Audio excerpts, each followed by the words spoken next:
ఒక నగరంలోని రైల్వే స్టేషన్లో ఒక బిచ్చగాడు ఉండేవాడు. అతను వచ్చిపోయే రైళ్లలో కూర్చున్న ప్రయాణికులను అడుక్కుంటూ తన కడుపు నింపుకునేవాడు. ఒకరోజు అతను అడుక్కుంటున్నప్పుడు సూటు బూటు ధరించిన ఒక పొడవైన వ్యక్తిని చూశాడు. ఆ వ్యక్తి తనకు బాగా ధనవంతుడిలా కనిపించాడు.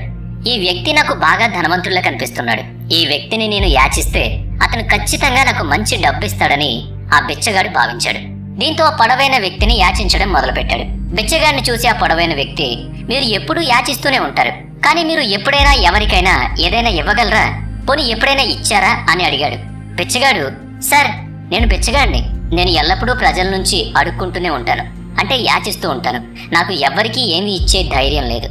ఆ పొడవైన వ్యక్తి, మీరు ఎవరికీ ఏమీ ఇవ్వలేనప్పుడు మీకు యాచించే హక్కు కూడా లేదు అని అంటాడు. నేను వ్యాపారవేత్తని కాబట్టి నేను లావాదేవీలను మాత్రమే నమ్ముతాను, మీరు నాకు ఏదైనా ఇవ్వగలను అంటేనే నేను మీకు ప్రతిఫలంగా ఏదైనా ఇస్తాను అని చెప్పి వెళ్ళిపోయాడు. ఇంతలో బిచ్చగాడు ఆ వ్యక్తి చెప్పిన దాని గురించి ఆలోచించడం మొదలుపెట్టాడు. అతను చెప్పింది ఆ బిచ్చగాడి హృదయాన్ని తాకింది. నేను ఎవరికీ ఏమీ ఇవ్వలేనందున నాకు భిక్షంలో ఎక్కువ డబ్బు రావట్లేదేమోనే అనుకున్నాడు. నేను బిచ్చగాడిని కాబట్టి నేను ఎవ్వరికీ ఏమీ ఇవ్వడానికి అర్హుణ్ణి కాదు, కానీ నేను ఎంతకాలం ప్రజలకు ఏమి ఇవ్వకుండా ఇలా యాచిస్తూనే ఉంటాను అని ఆలోచిస్తూ ఉన్నాడు. కొంతసేపు ఆలోచించిన తర్వాత ఆ బిచ్చగాడు తనకు ఎవరు భిక్ష ఇస్తే వారికి ఏదైనా ఇవ్వాలని నిర్ణయించుకున్నాడు. కానీ అతనే ఓ భిక్షగాడు. తాను తనకు వచ్చిన భిక్షకు బదులుగా ఇతరులకు ఏమివ్వగలడు? దీని గురించి ఆలోచిస్తూ 2 రోజులు గడిచిపోయాయి.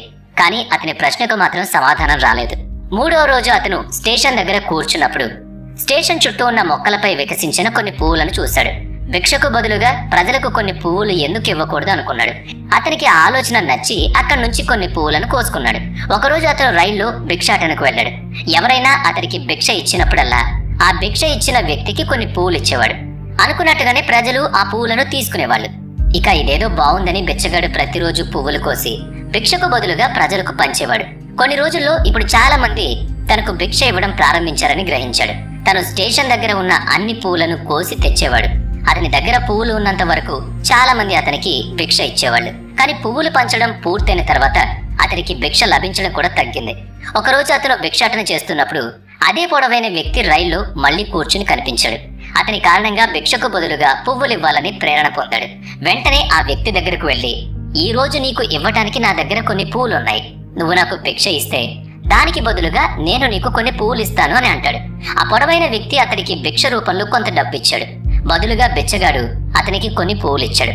ఆ పొడవైన వ్యక్తికి ఆ ఆలోచన చాలా నచ్చింది. అతను, వావ్, ఎంత గొప్ప విషయం, ఈ రోజు నువ్వు కూడా నాలాగే వ్యాపారవేత్త అయ్యావన్నమాట అని పక్క స్టేషన్లో దిగి వెళ్ళిపోయాడు. కానీ ఆ పొడవైన వ్యక్తి చెప్పిన విషయం మళ్ళీ ఆ బిచ్చగాడి హృదయాన్ని తాకింది. ఆ పొడవైన వ్యక్తి చెప్పిన విషయం గురించి అతను మళ్ళీ ఆలోచించడం మొదలుపెట్టాడు. అతని కళ్ళు కూడా మెరుస్తున్నాయి. ఇప్పుడు తన చేతిలో కూడా పనుందని, దాని ద్వారా తన జీవితాన్ని మార్చుకోగలని అతను భావించాడు. అతను వెంటనే రైలు దిగి ఆకాశం వైపు చూస్తూ చాలా బిగ్గరగా అన్నాడు, ఇకపై నేను బిచ్చగాడిని కాదు, నేను ఒక వ్యాపారవేత్తని, నేను కూడా ధనవంతుణ్ణి కాగలను. పక్కనే ఉన్న జనాలు అతన్ని చూడగానే బహుశా ఈ బిచ్చగాడికి పిచ్చెక్కింది అనుకున్నారు. కానీ 6 నెలల తర్వాత సూటు బూటు ధరించిన 2 వ్యక్తులు ఒకే స్టేషన్లో ప్రయాణిస్తున్నారు. ఇద్దరు ఒకరినొకరు చూసినప్పుడు హ్యాండ్ షేక్ చేసుకున్నారు. అందులో ఒకరు, మీరు నన్ను గుర్తుపట్టారా అని అడిగాడు. రెండో వ్యక్తి, లేదు, బహుశా మనం మొదటిసారి కలుస్తున్నాం అనుకుంటా అని అన్నాడు. లేదు, మీకు గుర్తులేదా, మనం మొదటిసారి కాదు 3వసారి కలుస్తున్నాం అని రెండో వ్యక్తి అన్నాడు. మనం మొదట 2 సార్లు ఎప్పుడు కలిసాం, నాకు గుర్తులేదు అని అన్నాడు మొదటి వ్యక్తి. ఇంకో వ్యక్తి నవ్వి, మనం ఈ రైల్లో ఇంతకు ముందు 2 సార్లు కలిసాం, జీవితంలో నేను ఏం చెయ్యాలో మొదటి సమావేశంలో నువ్వు చెప్పిన అదే బిచ్చగాడిని నేను, 2వ సమావేశంలో నేను నిజంగా ఎవరో నువ్వు నాకు తెలియజేశావు అన్నాడు. రెండవ వ్యక్తి నవ్వి, ఓహో, నాకు గుర్తొచ్చింది, నేనొకసారి భిక్ష ఇవ్వడానికి నిరాకరించిన అదే బిచ్చగాడివి కదా నువ్వు అని అన్నాడు. రెండోసారి నీ నుంచి నేను కొన్ని పువ్వులు కొన్నాను, కానీ ఈ రోజు ఈ సూటు బూట్లలో నువ్వు ఎక్కడికి వెళుతున్నావు అని అడిగాడు. అప్పుడు మొదటి వ్యక్తి, అవును, నేను అదే బిచ్చగాడిని, కానీ ఈ రోజు నేను ఒక పెద్ద పూల వ్యాపారిని, నేను అదే వ్యాపారం కోసం మరొక నగరానికి వెళుతున్నాను అన్నాడు. కొంత విరామం తర్వాత అతను ఇలా అన్నాడు, మొదటి సమావేశంలో మీరు ప్రకృతి నియమం గురించి నాకు చెప్పారు, దాని ప్రకారం మనం ఏదైనా చెయ్యాలి, అప్పుడే మనకు ఏదో ఒకటి లభిస్తుంది. ఈ పరమార్థం నాకు అర్థమైంది, నేను దాన్ని బాగా గ్రహించాను. కానీ నేను ఒకప్పుడు నన్ను నేను బిచ్చగాడిగా భావించాను. నేను దీనికంటే ఎదగాలని ఎప్పుడూ అనుకోలేదు, కోరుకోలేదు. నేను మిమ్మల్ని 2వసారి కలిసినప్పుడు నేను వ్యాపారవేత్తనయ్యానని మీరు నాకు చెప్పే వరకు నాకు తెలియలేదు. నేను నిజంగా బిచ్చగాడిని కాదని వ్యాపారవేత్తనయ్యానని ఆ రోజే నాకు అర్థమైంది. ప్రజలు నాకు భిక్ష ఇవ్వడం లేదు, కానీ ఆ పువ్వుల ధరను చెల్లిస్తున్నారని అర్థం చేసుకున్నాను. అందరూ నా పువ్వులను ఎందుకు కొన్నారు అంటే వారికి ఇంతకంటే తక్కువ ధరకు పువ్వులు ఎక్కడా కూడా దొరకవు కాబట్టి. ఆ రోజున నేను ప్రజల దృష్టిలో ఓ చిన్న వ్యాపారవేత్తని, కానీ నా దృష్టిలో నేను బిచ్చగాడిని. మీరు ఈ సత్యాన్ని చెప్పిన తర్వాత నేను చిన్న వ్యాపారినని అర్థమైంది. రైల్లో పూలు పంచి సేకరించిన డబ్బుతో నేను చాలా పూలు కొనుక్కుని పూల వ్యాపారిని అయ్యాను. ఇక్కడ ప్రజలకు పూలంటే చాలా ఇష్టం. వారి ఈ ఇష్టం నన్ను ఈ రోజు చాలా పెద్ద పూల వ్యాపారవేత్తగా మార్చింది. వ్యాపారవేత్తలిద్దరూ ఇప్పుడు సంతోషంగా ఉన్నారు. స్టేషన్లో కలిసి దిగి వారి వారి వ్యాపారాల గురించి మాట్లాడుకుంటూ వెళ్ళిపోయారు. నిజానికి ఈ కథ నుంచి మనం చాలా నేర్చుకోవచ్చు. కథలో పొడవైన వ్యాపారవేత్తకు గివ్ అండ్ టేక్ నియమం గురించి బాగా తెలుసు. ప్రపంచంలోని పెద్ద వ్యాపారవేత్తలంతా ఈ జీవిత నియమాన్ని ఉపయోగించడం ద్వారా విజయం సాధించారు. అతను ఈ సూత్రాన్ని బిచ్చగాడికి కూడా చెప్పాడు.